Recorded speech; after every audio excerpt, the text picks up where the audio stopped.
So there's more information about companies out there than arguably ever before. Is this making markets more efficient or less efficient? It's probably fair to say that it's making markets more efficient, that people have access to more information. And it's probably been fair to say that pretty much non-stop for the last 200 years. Boats got faster, information got to people first, people could tie messages to the legs of pigeons, people invented the telegraph and the telephone and the radio and so on. The world's been speeding up since before there were stock markets. But one thing is constant in all of that, and that's that the people ultimately making the decisions are human. And they have human emotions. Even if they're programming a computer to invest for them, they're still human, and they're still humans deciding how much money that computer gets to invest.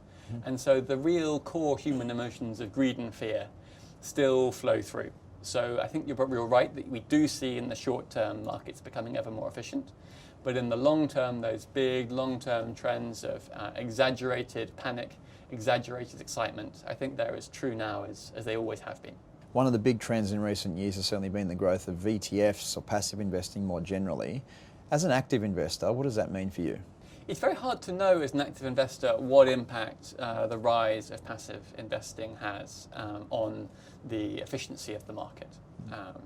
You know that if in a world where everyone is an active investor and then 1 or 2% decide that they're going to follow the index, well, you know that world is going to be pretty much as efficient as it was before. At the other extreme, if almost everybody is investing passively and they're dependent on 1 or 2% of active investors to make the decisions, well, then it stands to reason that probably the markets are going to overshoot and they're going to be more crazy than they were before. Right now, we're somewhere right in the middle of that spectrum, where passive is gaining share because people have realized the truth that the average investor must do worse than the average index after fees. But it's hard to say yet whether that's really making the markets more efficient or less efficient. I want to turn a bit more specifically to Orbis's approach to markets. So you describe yourselves as contrarian investors. Can you tell us a little bit, what does contrarian mean to you?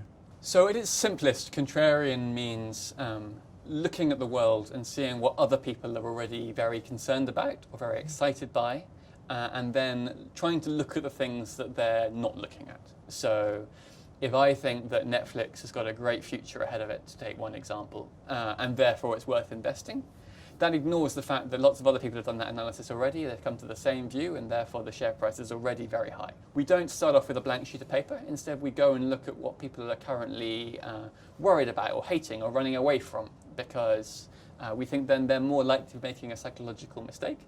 And if we come along and we can have a longer term time horizon and a more patient approach, there's a chance, and it's always just a chance, that we can take a more rational approach and find a company selling at a bargain price.